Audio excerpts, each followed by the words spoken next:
Egyptian ఒకానల్ and Evelyn వాళ్ళ కొడుకు అయిన అలెక్సాతో ఒక ప్రదేశంలో పరిశోధన చేస్తుంటాడు. అలాగే ఇంకో టీం స్కార్పియోన్ కింగ్ కంకణం కోసం వస్తారు. కానీ ఒకానల్ ఎవెలిన్కి ఒక బాక్స్ దొరుకుతుంది.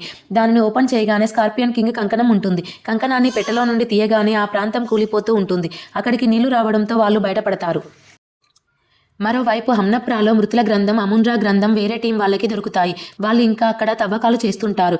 సడన్గా భూకంపం వచ్చినట్లు అయ్యి మనుషుల్ని తినే పురుగులు వస్తాయి. అక్కడ కొందరు చనిపోతారు. మంటలతో పురుగుల్ని చంపేస్తారు. వాళ్ళకి అక్కడ ఒక శిథిలం దొరుకుతుంది. అది ఎవరో కాదు, ఇమ్హోటెప్ శిథిలం. ద మమ్మీ మోరియోలో చూసిన మమ్మీనే అతడు. కంకణం కోసం వెళ్ళిన టీం ఆ కంకణం ఒకానల్ లండన్కి తీసుకెళ్లాడని చెప్తారు. వాళ్ళు కూడా ఆ కంకణం కోసం లండన్ వెళ్తారు. ఒకానల్ కొడుకు అనుకోకుండా ఆ కంకణాన్ని పెట్టుకుంటాడు. పెట్టుకోగానే అతడు పిరమిడ్ లొకేషన్స్ చూడగలుగుతాడు. ఆ పిల్లాడు ఆ బాక్స్లో వేరే చిన్న విగ్రహం పెడతాడు, ఎవరికీ తెలియకుండా.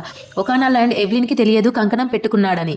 వేరే టీం వాళ్ళు ఒకానల్ ఇంటికి వస్తారు. సమయానికి ఆర్థెడ్ హమ్నప్రా రక్షకుడు అక్కడికి వస్తాడు. కానీ వేరే టీం వాళ్ళు ఎవెలిన్ ఆ బాక్స్ని ఎత్తుకెళ్తారు.